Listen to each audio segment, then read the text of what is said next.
Creierul nu este, sau nu face ce credem noi că face. Starea psihică este un film. Emoția nu este într-un loc anume, ci este o stare a informației. Dacă nu are niciun fel de miză, creierul tău nu îi alocă niciun fel de energie. Are creierul capacitatea să se adapteze și să-și construiască șanțuri neuronale noi? Dopamina este cea care setează o nouă homeostazie, adică ce e relevant pentru tine mai nou. Tu poți la 42 să ai, de exemplu, un metabolism de 30. E foarte drept că nu eram atât de stresat. Inflamație e, de fapt, un semnal al dereglării homeostatice. Nu mai aștepta să fiți luați în brațe, luați-vă în brațe. Mediul e foarte important. Așa face creierul, inventează filme care să facă sens. Inclusiv memoriile noastre, amintirile sunt construite ca să facă sens ele între ele, nu să fie adevărate. Există suflet din perspectiva neuroștiinței? Tu nu vezi efectiv lumea din jur, am aproximativ vreo 2 ore și 47 de minute.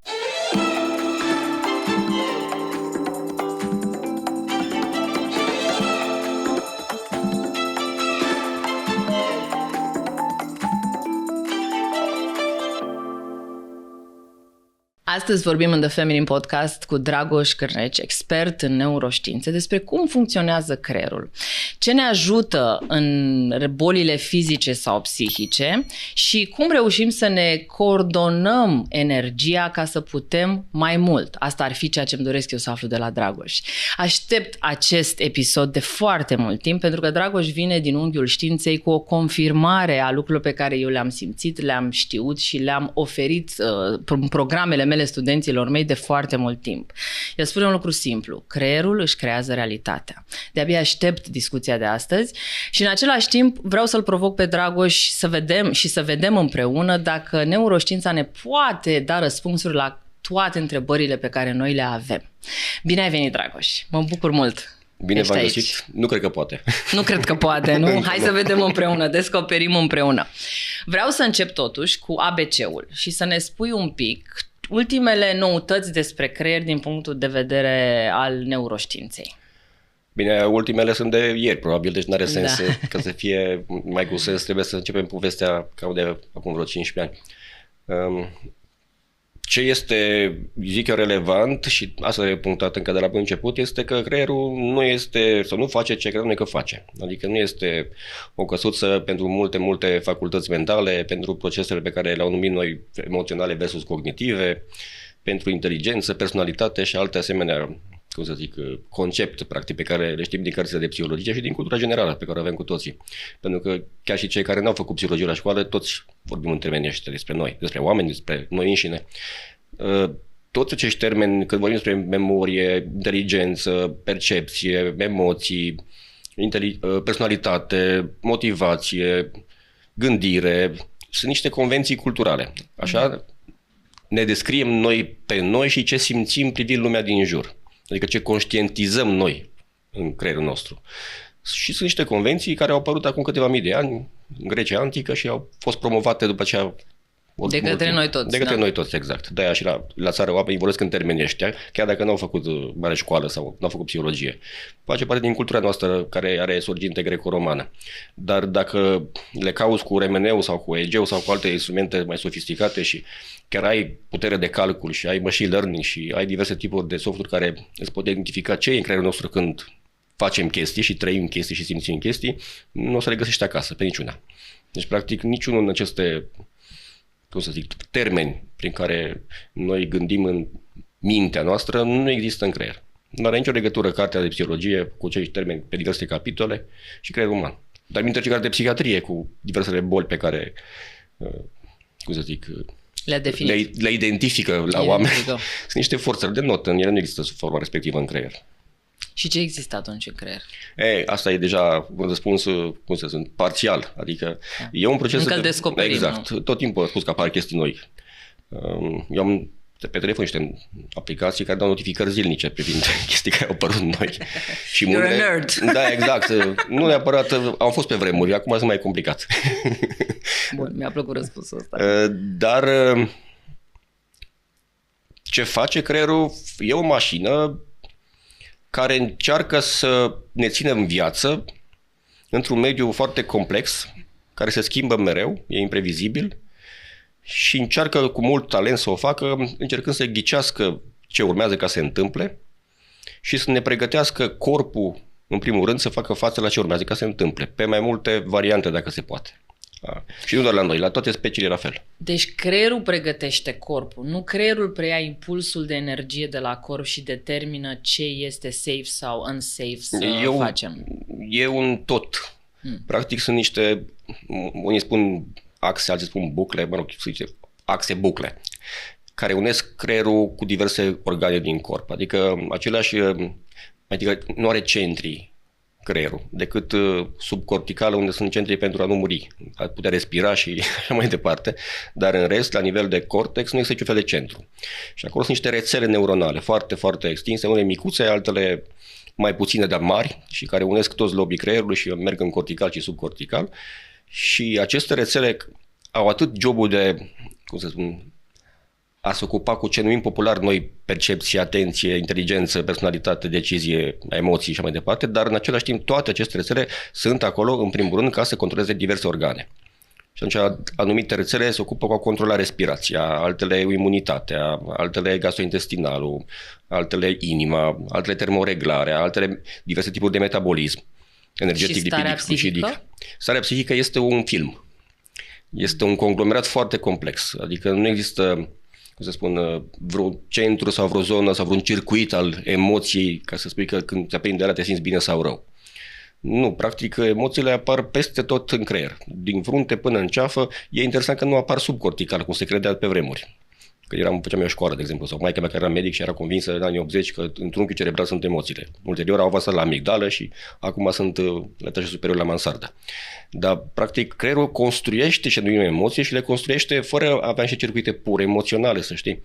Adică, de exemplu, pentru emoțiile neplăcute, astea aversive, de traumă și mai departe, exact, furie. Culmea culmilor, în creier sunt esențiale celulele gliale, care se ocupă de a apăra creierul. Practic e un sistem imunitar al creierului și diverse molecule și receptori și alte lucruri care țin de imunitate se ocupă cu a ne spune că e pericol. Deci când se declanșează sentimentul de furie intens din trecut sau de frică mai degrabă sau de frică, da, creierul începe să se autoprotejeze. Da. Și funcționează ca un sistem imunitar în raport cu acea emoție. Acea emoție deja este manifestarea protecției. Deja suntem defensivi. Și avem diverse planuri defensive, știi?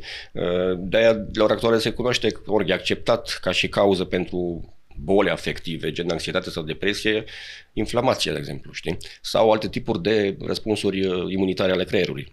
În frică, de exemplu, sunt sisteme imunitare care alea declanșează frica. Iar pentru cele pozitive, iar nu sunt niște rețele ale emoției plăcute sau ale plăcerii sau ale, deși găsești acești termeni pe internet, și sunt alte sisteme care se ocupă de ce ne reglează nouă corpul. Metabolism, de exemplu, energetic sau glucidic sau lipidic, termoreglare, echilibru hidroelectrolitic. Deci astea sunt sexualitate și prin astea noi simțim că e de bine. Da. Știi? Cum din cele imunitare că e de rău, prin asta că e de bine, știi? Da. Te las să termin cu definiția creierului așa și să ne arăți diferențele, ca după aceea să-ți adresez o altă întrebare.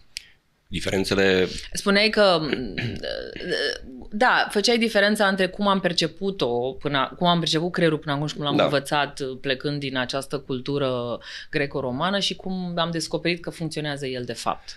Da, inclusiv această, cum să zic, e un mit treaba asta cu diferențierea între cogniție, care e specific umană și de inteligența noastră, raționalitate și așa mai departe, versus emoție, simțire, afect, care e o chestie mai primitivă și ne îndeamnă ca să facem prostii și ține undeva de un creier mai primitiv, animalic. Asta iară, poveste veche de mii de ani. Nu există. Practic nu există în creier zone ale rațiunii versus ale emoției. Se suprapun perfect în diverse locuri, iar emoția nu este într-un loc anume, ci este o stare a informației care spune că ce vezi tu în jurul tău în momentul ăla sau urmează ca să apară sau eventual îți amintești din trecut, are o valoare homeostatică pentru tine, adică ți-a fost de bine sau de rău. Și face chestia asta întrebând corpul, creierul, știi? De-aia o chestie cum este, nu știu, paharul ăsta. Inițial când n-ai niciun fel de experiență cu el, îl vezi prin diverse rețele ale creierului. El nu are o valoare homeostatică pentru tine, să zicem. De bine. Nici de bine, nici de rău. Da, e neutru. Exact. Dar dacă, nu știu, la un moment dat ești la o parte și e paharul pe marginea mesei și cineva dă cu cotul și îl sparge și vine un copil și calcă în cioburi, în momentul ăla capătă valoare homeostatică și când mai vezi pahare pe marginea mesei, un rămână simți o emoție neplăcută și ai acțiunea de a preveni. Știi? Dar nu înseamnă că s-a mutat percepția paharului dintr-o parte a capului în altă parte aia cu emoțiile. E fix aceeași parte. Dar interesant este că activarea este mai mare când are ceva legătură homeostatică. Adică de trimitere la echilibru sau dezechilibru. Și atunci, acum e vreo diferență în creier când cineva este mai mult în emoție, se exprimă emoțional mai mult față de cineva care se exprimă emoțional, intelectual sau rațional mai mult? Numai că nu este corect frazat. Formularea. Corectează-mă. Deci ca să luăm decizii, de exemplu. Decizii însemnând orice fel de acțiune, faptul că eu îți răspund sau inițiativa de a spune ceva sau aleg ceva sau mă mișc. Orice presupune mișcare de vreun fel, inclusiv răspunsul la ceva verbal, trebuie ca chestia din jurul tău să aibă o miză. Dacă nu are niciun fel de miză, creierul tău nu îi alocă niciun fel de energie. Pentru că nu are rost. Nu mă interesează. Exact, ți se rupe de chestia aia. Știi? Și de chestiile care ți se rupe, nu ai niciun fel de decizii și acțiuni. Pentru că le faci degeaba și energia e scumpă. Și ai nevoie pentru corp. Știi? De-aia, nu faptul că ești emoțional sau rațional contează, faptul că există chestia asta în creier. Ci emoțiile se construiesc pe un afect de bază, care vine cumva din corp, se dănește cu creierul, niște rețele ale creierului și acolo cumva îi dă un fel de puls al stării de bine. Boost. Ceva, e un puls constant, dar nu simțim tot timpul. Și acel puls are două axe. Una de valență, adică mie de bine sau mie de rău, e echilibru sau dezechilibru în corpul meu și în creierul meu, și o axă de arousal se cheamă, sau activare. Când aia este jos, tu nu simți emoție. Când e sus, tu simți emoție. Am înțeles. La unii e sus mai mult timp sau e prea mai des. Și mai des și prea sus. Știi? Și practic e o problemă de control al excitației emoționale, a arousalului. Wow, deci e doar o funcție care e aceeași pentru noi toți, doar că unul pe vertical e mai aspectat și altul pe orizontal. Și avem nevoie de această funcție în principiu la nivelul ei de bază, pentru că aia îți dă prioritate acțiunii. Adică dacă e sus arousal, zice, dom'le, nu mai pot. Trebuie făcut acum ceva, nu mai suport. Intensitatea exact. momentului. Eu nu mai pot, nu mai am resurse. Decizie acum. Exact. E acum, aici, acum, știi? Dacă este jos arousal, mai pot suporta. Da, nu-mi place, nu-mi convine, da, mai pot. Știi? Ei, oamenii care au această problemă cu a-și umfla foarte tare, nu e conștient, automat acest arousal, sunt oameni impulsivi care simt că nu mai pot să facă față și din momentul ăla fac acțiuni, iau decizii care nu sunt ok, știi? Devin agresiv sau devin pasiv-agresiv sau fac decizii suboptime și așa mai departe, știi? Și sunt în general oamenii care sunt numiți isterici, știi? În limbaj popular. Da. Și deci, practic, nu e nicio diferență în creierul unei femei față de creierul unui bărbat și nu așa se pune diferența. Sunt diferențe? Ok. Zine-ne. Sunt diferențe nu doar în creier, și în corp, adică nu doar la aspectul fizic, pe din afară sunt diferențe. Noi, în general, suntem construiți diferit. Avem hormoni sexuali diferiți și nu doar ei sunt diferiți. Chiar și răspunsul antiinflamatoire e diferit, să știi. La paracetamol, ibuprofen. Da. Și răspunsul inflamator, în general, la femei este mai puternic, dar și cel antiinflamator este mai rapid. Da, la bărbați, știi? Funcționează mai bine sistemul. Exact. Și, de exemplu, dacă dai paracetamol, dă doze mai mici la femei decât la bărbat ca să-și facă efectul. Știi? Nu știam asta. Da, sunt multe lucruri. Ține și de hormoni, și de grăsimea din corp, și de tot felul de alte lucruri. Adică ciclul circadian, ritmul circadian este diferit la femei și la bărbați. E puțin defazat la femei cu vreo 6 minute față de bărbați și, în general, tinde cumva să se desincronizeze mai des în timp, mai repede și să fie mai ușor, cum să zic, dereglat la femei în funcție de schimbările de lumină de afară decât la bărbați, adică mai stabil. La ei e o problemă prin faptul că mai târziu apare melatonină în creier și se culcă mai târziu. Și atunci, fiind chestia asta cu adormitul mai târziu, îi expune la comportamente nesănătoase, că stau la televizor sau pe net sau așa mai departe și mai și consumă diverse excitante, Red Bull și alte cafele. Sau beri, sau chipsuri, sau tot felul de chestii. Și practic în felul ăsta își fac rău, știi? Interesant. Dar din punctul ăsta creierului, categoric suntem diferiți și suntem diferiți în special când se manifestă mai mult hormonii sexuali. Deja la menopauză, andropauză, încep să mai se estompeze diferențele între femei și bărbați. Dar acele rețele neuronale de care vorbeam, ele sunt diferite ca și cuplare la femei și la bărbați. Adică, de exemplu, la femei, marile rețele sunt mai bine cuplate în cadrul fiecăreia dintre ele. Nodurile unei rețele sunt ele foarte bine strânse. La bărbați, rețelele diferite sunt mai bine cuplate între ele. Interesant.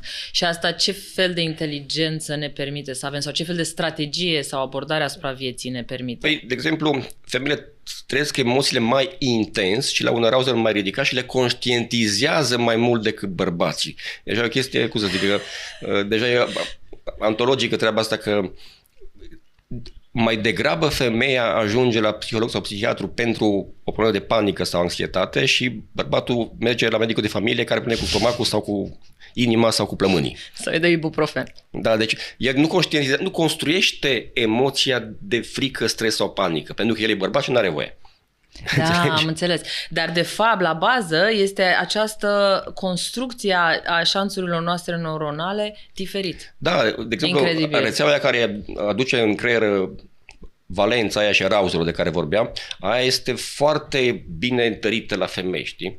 Și de-aia au și tendința de a procesa, de a construi emoția mai puternic și arousal este mai ridicat, știi? La bărbați ele sunt mai mult conectate între ele și chiar dacă tinde cumva să se crească, celelalte îi dau un cap și de reset. Deci sunt mai flexibili în a gestiona acest gen de trecere de la una la alta decât o femeie, știi? Tocmai le-ai dat o scuză perfectă bărbaților. Și nu e vorba doar de emoții, pentru că și durerea fizică pe care noi o simțim e tot o formă de emoție, să știi. Dar în creier noi simțim durerea fizică pe cam aceea zonă pe care simțim frica.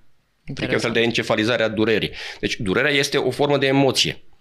Și de-aia femeile au și pragul la durere conștientă mai jos decât bărbații. E un mit că de fapt sunt, cum să zic, mai rezistente la durere pentru că nasc și așa mai departe. Nu, tot studiile arată că de fapt sunt mai sensibili la durere decât bărbații. Foarte interesant. Hai să ne întoarcem un pic la adaptabilitatea creierului și la aceste șanțuri neuronale. Am mai multe întrebări aici pentru tine. Povestește-ne întâi un pic, să o luăm cu ABC-ul. Are creierul capacitatea să se adapteze și să-și construiască șanțuri neuronale noi? Da, păi noi numim asta învățare sau stres sau dependențe sau ce vrei tu.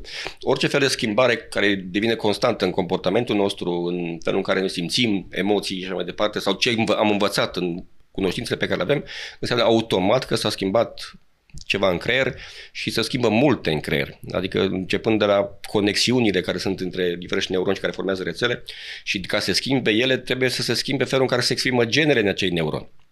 Se cheamă efecte epigenetice, mediului asupra creierului, asupra genelor practic din creier. Știi? Și de-aia acele gene produc niște proteine care se duc acolo și formează spinii dendritelor și se întăresc între rețele și e o fabrică întreagă. Da. Durează un timp și implică un anumit proces de adaptare ca să putem să construim, să zicem, un șanț neuronal sau un tipar neuronal nou. Da, depinde de ce vrei tu să înveți. Adică sunt unele lucruri care se învață instant. De exemplu, gustul nasol al unei mâncări. Dacă n-ai mâncat niciodată, nu știu, o chestie ciudată, exotică, cineva te obligă ca să mănânci și când bagi în gură îți vine să vomiți, a doua oară nu mai vrei chestia aia pentru că deja s-a fixat. Da. Când e vorba de o poezie sau de o, nu știu, procedură de job, acolo poate să ia și săptămâni sau luni de zile. Știi? Sau un an. Sau un an. Adică era un studiu anul trecut care era foarte bulversant, oameni care au participat la cursuri cu teme psihologice, de la parenting și până la cum să dormi sănătos noaptea. Și s-a măsurat unul la mână cât se reține din prima într-un curs de genul ăsta, în medie, și e dramatic de dezamăgitor. Undeva la până în 30% se reține într-un curs. Și apoi în cât timp se regăsesc în comportamentul de zi cu zi rutine schimbate ca urmare a cursului respectiv. Și acolo e foarte larg și variabil răspunsul, de la aproximativ 10 zile la câteva luni de zile. Da. De regula cu 21 de zile este un mit. Asta era următoarea mea întrebare. Vroiam să demontez sau să-mi confirme acest mit, că durează 21 de zile să construiești un șanț neuronal, 3 luni să stabilizezi, 6 luni să devină o realitate alternativă și asta un an merge la Jamie Oliver. Da, în general, și mi se cer rețete. 3 pași pentru, 7 nu știu ce sfaturi pentru. Oficial, asta am predat până acum, îmi retrag, mă plec în fața gușii experților și îmi cer scuze, dar totuși... N-am vrut să strig Tiva. Nu, e ok, întotdeauna trebuie să evoluăm. Altfel nu, de ce ești aici, să mă înveți lucruri noi. Și chiar îmi doresc asta, de asta te-am și invitat. Atunci spune-ne totuși cum, pentru că totuși studiile astea, când au tras ei concluzia asta, au făcut niște studii și au observat. Nu studiile de regulă sunt de vină ele în sine, ci felul în care sunt promovate în media.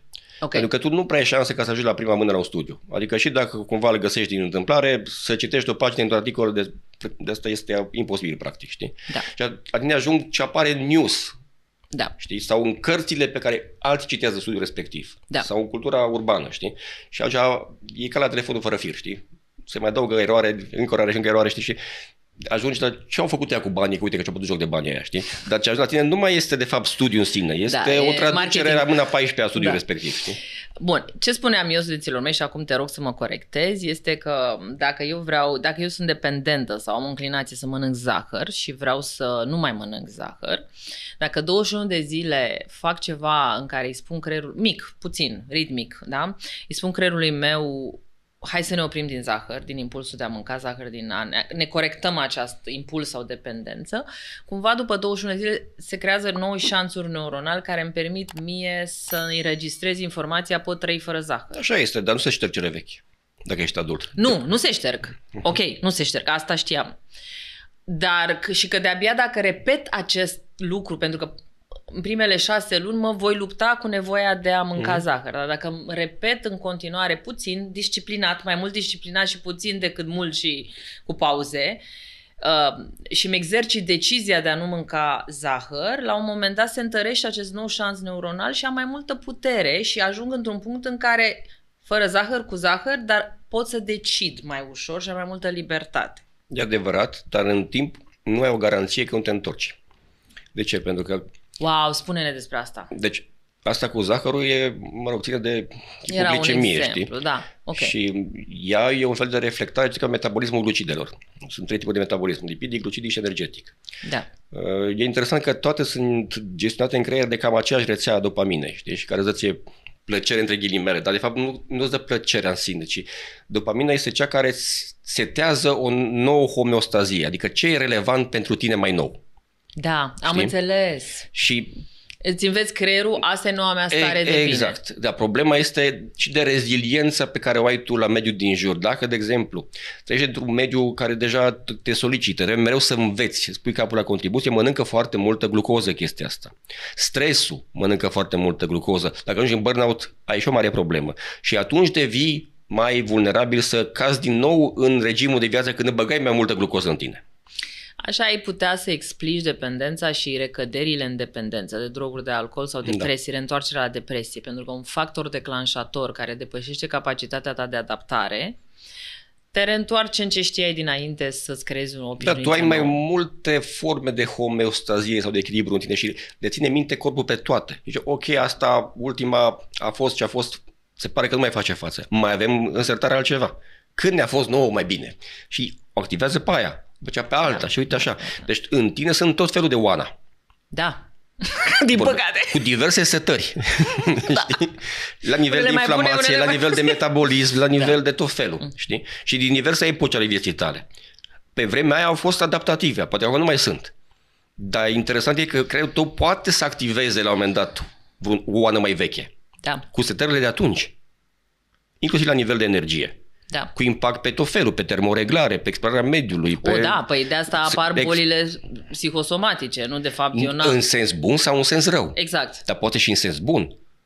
Să știi. Adică tu poți la un moment dat să accesezi o memorie bună. Tu poți la 42 să ai, de exemplu, un metabolism de 30. Cum? Păi tocmai că îl accesează creierul tău pentru că recunoaște în jurul tău comportamente și alte tipuri de stimuli care au fost congruente, sau sunt congruente cu ce făceai tu la 30. Și automat le alocă în diverse resurse așa cum știa el de la 30. Doamne Dragoș, eu la 30 nu dormeam, mâncam aiurea, nu făceam sport, dar eram mult mai bine în toate punctele de vedere. E foarte drept că nu eram atât de stresată. Deci ce fac atunci? Nu e neapărat legat de... Nu te întreb, nu e neapărat legat de a mă apuca de sport sau de a face să bea apă sau... ci mai degrabă de a reduce nivelul de stres și a mă întoarce la o stare de echilibru. Dar noi credem, pentru că avem un buletin și un pașaport, am impresia că eu sunt Dragoș și de ăla sunt. Nu e așa. În tine sunt tot felul. Știi? Și de ce sunt tot felul? Pentru că creierul e o chestie probabilistică. și-a construit diverse tipuri de profile care le adaptează la diverse tipuri de situații de mediu. Dar poate oricând să se întoarcă să activeze un alt profil sau o combinație de noi profile. Pentru că e o mașinărie de construit scenarii. El practic nu stă degeaba ca să vine peste el lumea din jur. Tot timpul anticipează lumea din jur la nivel de fracțiune de secundă. De la felul în care mergi pe stradă, joci ping-pong și până la iei decizii de viață și așa mai departe. Deci o face tot timpul într-o manieră de tipul ăsta și nu o face doar pe simple acțiuni, ci efectiv poate să, să controleze sisteme majore din corp. Și situații complexe. Se poate construi. Da, e un instrument foarte inteligent. Poate inclusiv te ajute să depășești boli care au la bază de inflamație, de exemplu, sau au probleme de sindrom metabolic. Știi? El controlează chestiile astea. Creierul e cel mai mare antiinflamator, să știi. Ne-ai povestit de asta, ne-ai spus în toate interviurile tale. Cum funcționează acest antiinflamator? Cum renunțăm la ibuprofen și activăm creierul ca să facă același lucru? Inflamația, de fapt, e un semnal al dereglării homeostatice. Asta e, de fapt. Orice fel de chestie care pare că ne dereglează, declanșează nu doar COVID-ul sau faptul că te lovi la o mână. Faptul că primești feedback negativ duce la inflamație. Faptul că ai orice fel de emoție negativă, gen ostilitate, depresie, furie și așa mai departe, anxietate, frică, toate astea duc la inflamație. Dacă ai fost la un film horror, când ieși de acolo, ai un oarecare mai ridicat nivel de inflamație. După aceea se reglează din nou. Știi? Dar inflamația e de fapt un semnal care vine din corp către creier că ceva nu e în regulă, ne-a destabilizat, poate fi pericol, trebuie cumva să ne reechilibrăm. Știi? Și jobul lui este să declanșeze mecanisme de restabilire a homeostaziei. Și care sunt exerciții sau mecanisme care ne permit nouă să le folosim în timp real, da? Deci am ajuns la film, am văzut ceva horror, s-a declanșat inflamația. Ce fac când ies din sala de cinema ca să pot să revin la o stare... Vorbești cu ceilalți și suportul social îți calmează inflamația. Da. Dar trebuie să-i simți pe aia de lângă tine că chiar sunt lângă tine, că e suportul tău social. Nu-i doar așa un small talk. Da, știi? Să vorbești deschis și vulnerabil. Să uiți cam aceleași atitudini, valori, convingeri, bla bla bla. Da? Aia este un puternic antiinflamator, să știi. Pentru că suntem în specie socială, depinde de alții din jur și în mare măsură nivelul nostru de echilibru e reglat de cei din jur sau dezechilibrat de cei din jur. Dacă n-am pe nimeni în jur, un exercițiu.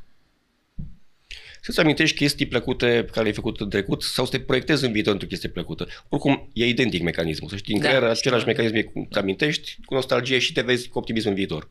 Asta scade inflamația. Cum spun eu, nu mai așteptați să fiți luați în brațe, luați-vă în brațe, creierul nu face diferența. Mai și descoperiți ce frumoși sunteți voi când vă atingeți. Era un banc, dar ce spun după interviu. Bine, okay. E un pic mai neortodox. Rugăciunea sau meditația sunt antiinflamatoare? Da. Categoric. Orice fel de convingere este antiinflamatoare. Dar nu trebuie să fii neapărat credincios. Da. Deci, e interesant, e un studiu pe care îl dau meu ca exemplu. Au fost luați oameni de diverse feluri și puși în remene și li se puneau diverse aserțiuni sau, afirmații. Credințe sau mantre, da? Nu, erau afirmații care puteau fi din cultură generală, cu câte degete avem la mână sau ce face inima și mai departe. Alte erau din matematică, alte erau din religii, alte erau din geografie, alte erau autobiografice din viața lor. Și apărea una pe ecran și el spune, sunt de acord cu asta? Nu sunt deloc de acord sau nu mi-e clar, sunt nehotărât. Și era scanat în timp real creierul. Și toate chestiile care erau proiectate și care se regăseau în ele, indiferent că era matematică sau religie, activau aceleași zone. Dar e interesant că aceleași zone se activează pe fond de sex, de droguri, de mâncare, de muzică, de orice fel de chestii care cumva te stabilizează. Față de care îți dă o oarecare echilibru, pentru că de-aia au efect drogurile, pentru că fac un fel de hijack pe rețeaua asta de formare de homeostazie. De-aia e greu să scapi de droguri. Wow! Pentru că de fapt sunt în același areal și ele de fapt îți construiesc o homeostază. Nu mai contează că e negativ. Orice drog agață dopamina. Chiar dacă după aceea are alte efecte multe prin creier. Și agățând sistemul dopamine, el devine un nou dirijor. Adică el spune ce e bine, ce e relevant în viață pentru tine. E mai puternic decât să faci sport în fiecare zi. Absolut, decât de socialul sau așa mai departe. Da. Știi?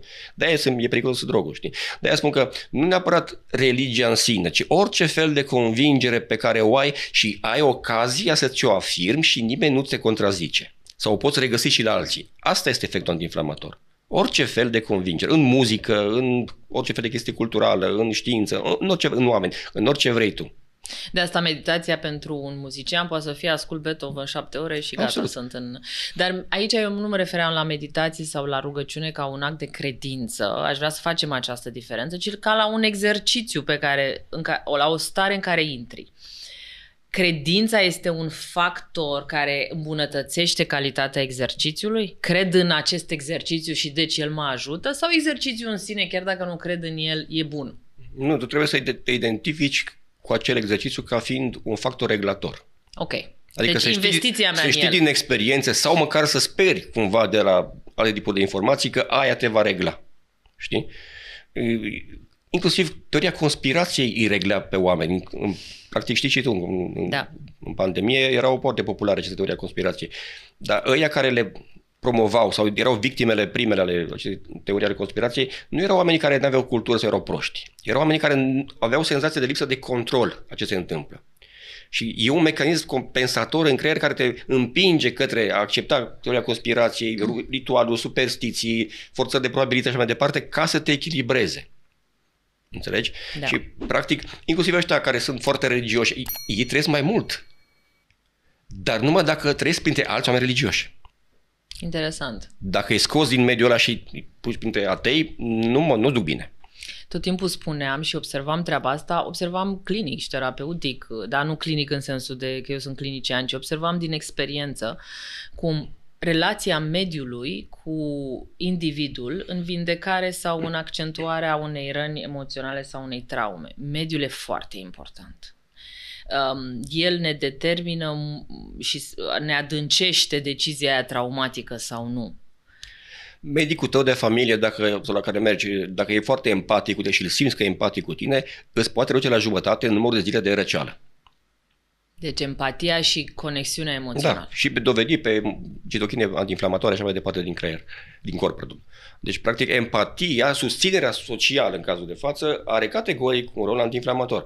Orice fel de chestie în care te regăsești foarte mult are rol antiinflamator, să știi. Da. Bun. Hai să vorbim despre traumă, despre răni emoționale, să zicem, și despre boli psihice, din perspectiva neuroștiinței. Despre boli psihice e foarte complicat, pentru că, s-a spus, sub forma pe care noi le știm, ele nu există. Sunt niște forțări de note. Nu există separat depresie, de anxietate, de ADHD, de borderline. Nu așa merge creierul. Și mai degrabă sunt aceste rețele de care vorbeam, multe micuțe și ale câteva mari, care se pot strica, să spunem așa, în felul în care sunt conectate în cadrul uneia mai mari sau între ele. Și practic toate aceste tulburări, dacă te uiți la ele, le găsești aceleași rețele, toate în diverse variante de hipo- sau hiperconectivitate între ele, din diverse cauze. Și unele pot fi genetice, altele sunt epigenetice, adică din cauza mediului. Și trauma cam aia este. Traumele din primii ani de viață categoric îți trimit creierul și nu numai creierul, și sistemul imunitar și metabolic pe un alt traiec de dezvoltare. Se cheamă neuroprogresie, dar nu e de bine, e de rău. Știi? Adică devii mai vulnerabil la provocări de mediu și numit stres ulterior dacă ai avut parte de traume în copilărie. Unii spun 3, alții spun 5 ani, depinde. În primii 3 ani sau în primii 5 ani. Da, și efectul e mai puternic pe femei adică pe fete decât pe băieți. Deși de apare ce? și la... Probabil sunt modificări, inclusiv felul în care sistemul imunitar și inflamator, de exemplu, răspunde la traumă și duce la depresie, e asociat cu molecule imunitare diferite la fete și la băieți. Adică, practic, de-aia spun că sunt diferiți. Sistemul meu inflamator răspunde altfel decât al tău la o provocare din mediu, prin alte chimicale. Da. Știi? Și automat și medicația trebuie să fie cumva gender biased. Știi? Interesant, nu? Și dacă ar fi să ne uităm printr-un MRI la creier atunci când are loc o traumă la un copil de 3 ani, e fată sau băiat, am înțeles. Nu se vezi atunci, o să vezi ulterior. Okay. Pentru că, practic, nu trauma în sine ca și episod rămâne în capul nostru, cum s-a crezut foarte mult timp, vrea lui Freud și Jung și așa mai departe. Și aia oricum se șterge, la 5 ani nu mai ai acele amintiri decât frânturi în ele și ale sunt de multe ori rescrise. Practic se reprogramează genele care controlează creșterea creierului. Aia face epigenetica, știi? Creierul învață că e nasol, mediul de jur e nasol, trebuie să fii pregătit să fie și viitor nasol și să faci orice trece prin cap ca să te aperi. Știi? Și, practic, tu vei dezvolta un creier care orice fel de chestie ambiguă, ciudată, incertă, e pericol și prin mașinăria de scenarii, o groază de scenarii, cum să fac eu să scap de chestia asta cu orice preț. Știi? Da. E fascinant ce spui acum pentru mine. Wow, acest episod la nivel personal. E fascinant pentru că tu, de fapt, spui un lucru extraordinar pe care eu l-am văzut în experimentare. Eu nu știu că am fost traumatizată, n-am amintiri. Pentru că, de fapt, nu ai asta spui. Adică... Da. Nu se cheamă, amnezie infantilă se cheamă. Da, chiar există. Și eu spun, nu te mai stresa ce s-a întâmplat, că e posibil să nu descoperi niciodată. Hai să lucrăm... Ba chiar poți să-ți bagi amintiri false în cap. Exact. Hai să creăm adaptabilitate. Hai să vindecăm. Hai să ne focusăm pe viitor. N-are importanță de la ce se trage. Chiar n-are importanță, pentru că după aceea tot lanțul ăsta de reglări moleculare e identic. Da. Indiferent care a fost sursa. Și oricum, cel mai multe nu mai ai ocazie ca să afli care a fost sursa. Deci dă încolo. Important să fim pragmatici. Cine ești tu în momentul ăsta, ce potențial ai, ce poți face cu el, știi? Și deci îți poți interpreta diferit și subiectiv amintirile și să le dai o explicație care de fapt nu... Oricum așa facem tot timpul. Să știi, adică noi confabulăm despre noi și deciziile noastre tot timpul fără să ne dăm seama. Vorbesc serios. E interesant, sunt unii care Suntem poeți.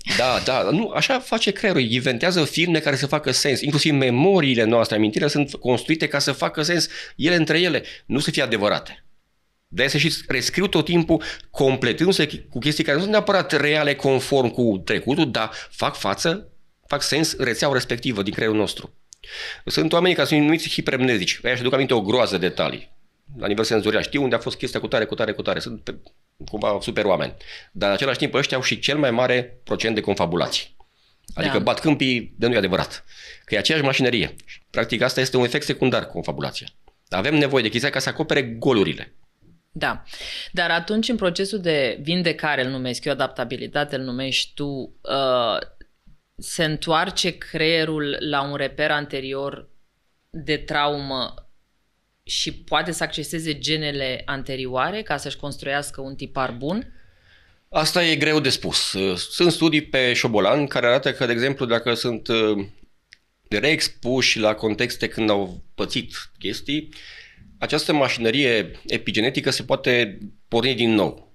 Știi?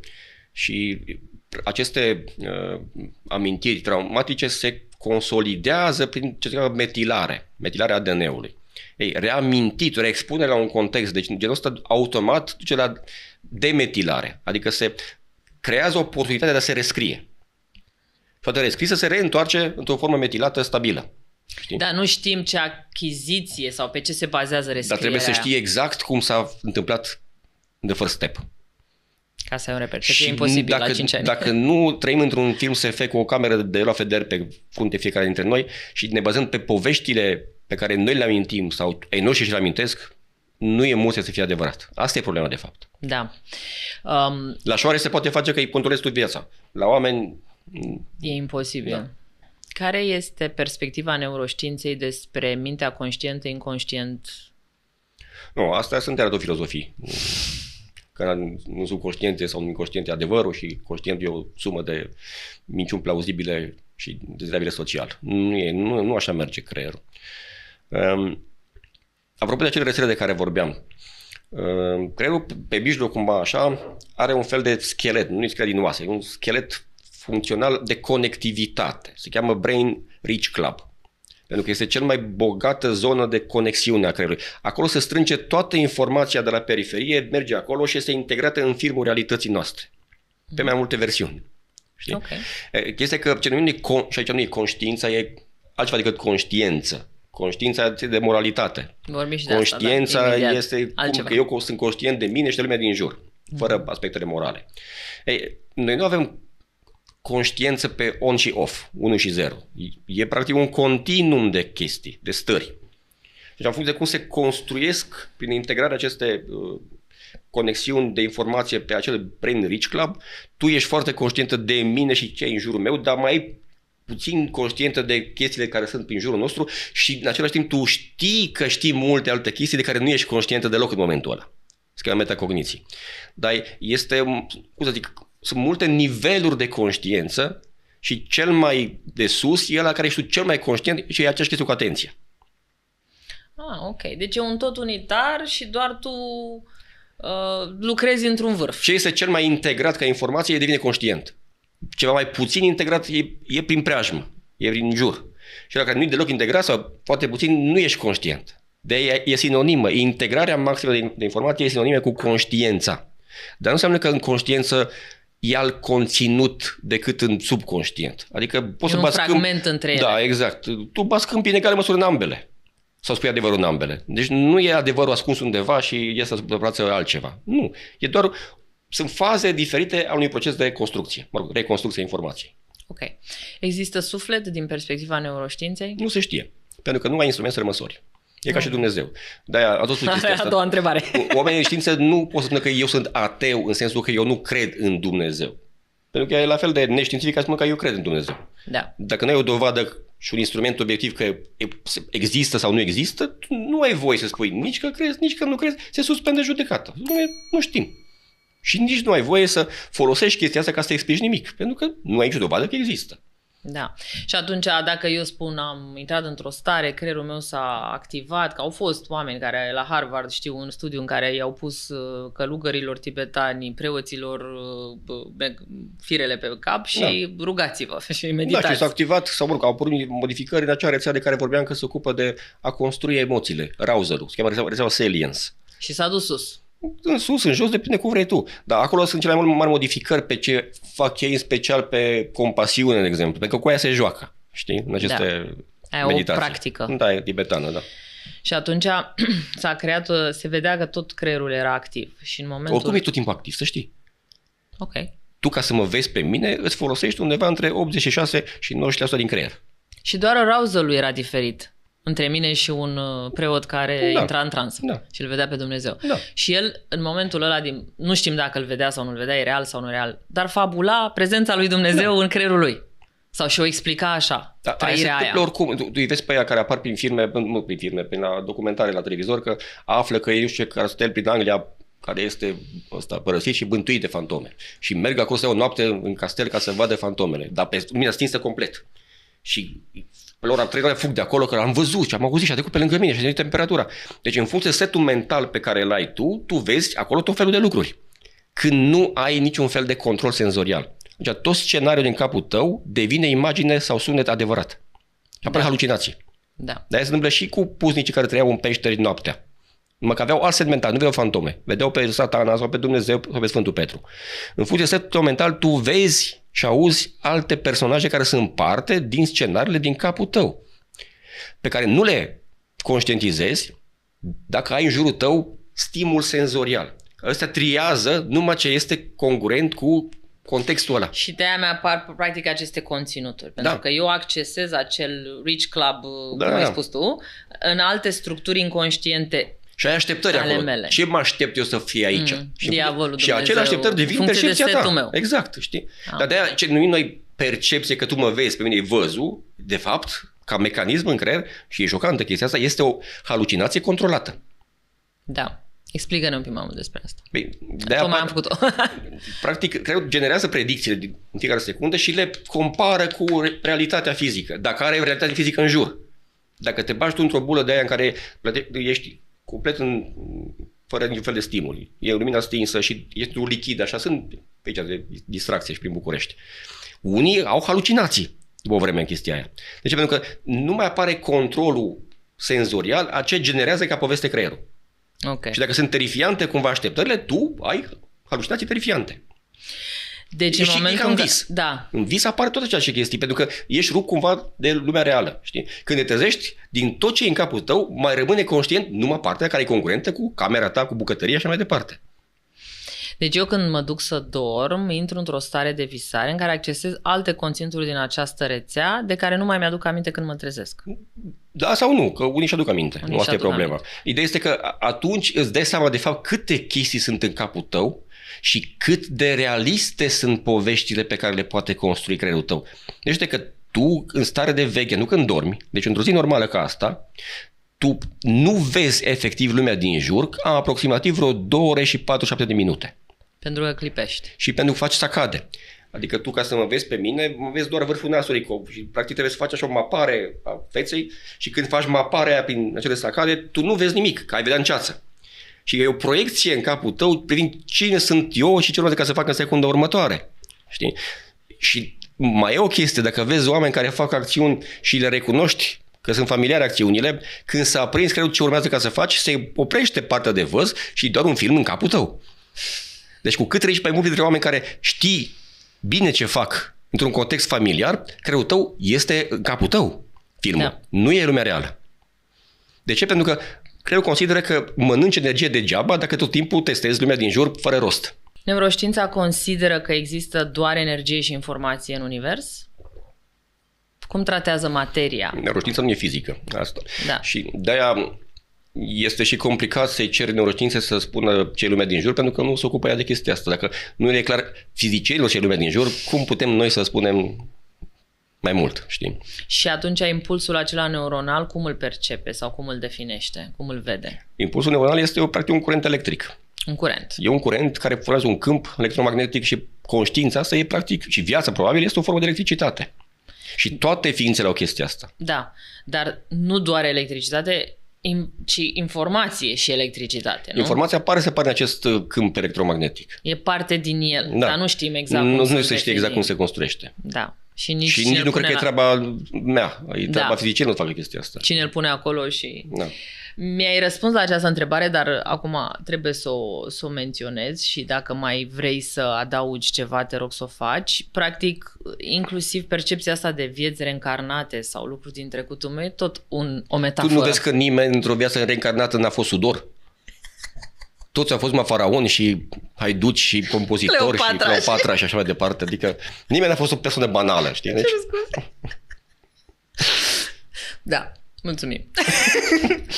Ne-am întâlnit mai devreme într-un alt episod în acest sezon cu doamna Lavinia Brlogeanu și dânsa spunea, suferim de obsesia grandomaniei, adică avea halucinații importante. Nu neapărat, eu nu spunem grandomania chestia asta. E o poveste. Când diverse tehnici care sondează aceste amintiri, m-am jucat cu așa ceva când eram student. Aceste tehnici practic accesează niște scenarii din capul tău care sunt culturale.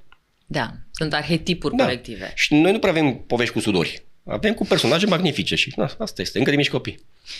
Da, tot Grecia ne ajută foarte mult cu zeii. Avem foarte multe analogii cu zeii. Hai să ne întoarcem un pic mai pragmatic în prezent și să vorbim de burnout, pentru că este unul din simptomele actuale ale noastre, ale tuturor, depresia și burnout-ul. Sunt cam aproape același lucru, doar că burnout e un fel de stres cronic care este indus profesional, dar este indus profesional, dar cu impact pe viața ta în general, știi? La fel ca și depresia, știi? Numai că la depresie nu e foarte clară cauzalitatea de multe ori, deși poate fi uneori sondată bine, cum ar fi la nivel de inflamație sau la nivel de, inclusiv dislipidemie. Dacă ai dislipidemie, adică ai colesterolul ridicat și trigliceride ridicate, asta se afectează dopamina în circuitul de care vorbeam și faci anhedonie, adică nu mai simți plăcere și motivație, care e simptom al depresiei. Și practic pe stil de viață faci depresie.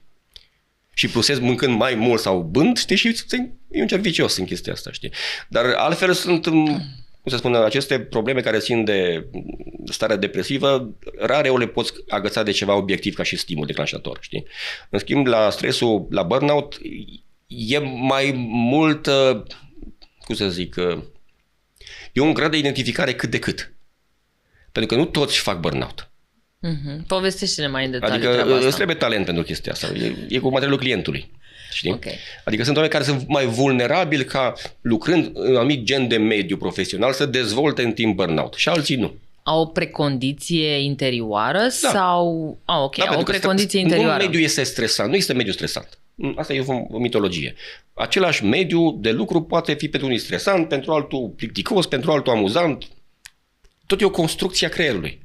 Okay. Tu îl vezi ca fiind stresant și ce e stres e că tu anticipezi viitorul ca fiind peste cât ai putea să faci tu față, cu ce știi tu, cu resursele tale, înțelegi? Și chestia asta, proiecția asta în viitor, catastrofic în care tu ești foarte mic și ăla este foarte mare și nu-i poți face față, asta e stres. Da. Trăind mult timp în chestia asta, la unii se strică jucăria și ea fac burnout. Da. Poți să schimbi totuși câte resurse ai? Da. Cum? Poți cu suport social, de exemplu. Îți iei alții ca să ajute. Cu terapie. Vorbești despre... Eu vorbesc cum să previi eventual burnout-ul când te vezi în stres. Da. Știi? Adică să nu ajungi până la burnout. După aceea doar terapie și, cum spui tu, sau cu medicație. Terapia ajută? Medicația ajută? Ajută și burnout-ul, cum să spun, are mai multe grade. E ca și la depresie. Dacă ai depresie foarte adâncă, doar psihoterapie degeaba faci. Și dacă mergi la terapeut, te trimite înapoi la psihiatru, stai o vreme medicație, apoi te întorci la el ca să prinde pe tine terapia, știi? La fel și la burnout, e aceeași poveste. Că practic e cam același mecanism stricat în creier. Cauzele sunt distincte oarecum, dar e același mecanism. E o formă de depresie, practic. Da. Are legătură cu traumele de la 3-5 ani? Poate să aibă, pentru că, așa cum am spus, cei care au avut parte de aceste traume, aducă într-un miercuri ai fost șocat de ce ai văzut în pivniță. Nu aia e traumă. E vorba de expunere la un mediu aversiv luni de zile sau chiar ani de zile, știi, în perioada respectivă a creșterii, știi. Dar asta, s-a spus, duce la acel fenomen de neuroprogresie în care și sistemul nervos, și sistemul imunitar, și cel metabolic o iau într-o direcție care te face vulnerabil la a vedea lumea din jur când apar provocări, așa cum am spus, adică ea prea mare și tu prea mic și fără resurse. Da. Și e interesant că, din punct de vedere al mecanismului din creier, celulele gliale sunt responsabile de aceste traume. De fixarea acestor traume, nu neuronii sunt responsabili. Celulele gliale. Ce sunt aceste celule? Practic, în creier sunt două tipuri de celule în egal număr. Neuroni și celule gliale. Numai că celule gliale sunt răsucica cea urâtă, adică nimeni nu vorbește despre ele. Dar sunt foarte importante pentru că ele susțin neuronii, alimentează cu diverse chestii neuronii și fără ele nu pot să facă neuronii sinapse. Deci pot să învețe nimic. Dar în același timp, ele sunt mai multe feluri. Și, de exemplu, microglia și oligodendrocitele, ele, dacă se strică, afectează felul în care merg neuronii și consolidează traume. Pentru că sunt, de fapt, la origine un fel de sistem imunitar al creierului care te protejează pe creier. Și ce vine nasol din afară e ca și cu COVID-ul, știi? E un pericol. Și au rolul de a te proteja de pericolul pentru că te destabilizează rău de tot. Da. Și a te programa ca viitorul să fie cumva tot așa văzut, plin de pericole, și tu cumva, prin vigilență și prin tot felul de, cum să zic, evitări, să ajungi să navighezi într-un mediu plin de amenințări. Da. Te ajută să citești sau să te expui la subiecte diferite pentru a crea această adaptabilitate sau neuroplasticitate? Da, dar nu e suficient. Trebuie să faci. Deci doar citind nu scapi. Cititul îți dă un sens, îți explică chestii. Și dacă ai impresia că ai prins legăturile dintre diverse lucruri, poți să faci predicții. Vezi, dacă și ție predicțiile, deja e și mai bine. Dar tot nu e suficient. Trebuie să ai control. Okay. Și controlul înseamnă că, ok, eu pot acest sens și predicții să le implementez în ceva acțiuni prin care să controlez mediul din jurul meu. Da, când ai și asta, atunci gata, s-a terminat cu stresul. Da. Știi? Deci totul e despre control. Capacitatea de a mă simți în control. De predicție și control. Explicație, predicție, control. Sau sens, predicție, control. Dacă îmi cresc gradul de explicație și iau acțiune care mă pune în control, am rezolvat problema de stres și m-am relaxat. De-aia oamenii citesc chestii de dezvoltare personale când au fost părăsiți sau le-a murit cineva. Că au nevoie de explicație, de sens. Da, dar nu e suficient. Trebuie să te duci la terapie, să rezolvi cum te adaptezi unei astfel de situații. De caută din prima sensul, știi? Da. Mulțumesc, Dragoș. Și eu, mersi. Dacă îmi dai voie, te voi mai invita o dată. Mulțumesc. Avem așa un mic ritual. Încheiem fiecare episod cu o întrebare pe care invitatul să mi-o adreseze spontan mie și cu un mic cadou, câteva gânduri dedicate ție. Mersi. Și trebuie să-l citesc? Sau? Dacă vrei. Da, e pe bune. Chiar e. Da, doar pentru tine sunt aceste gânduri.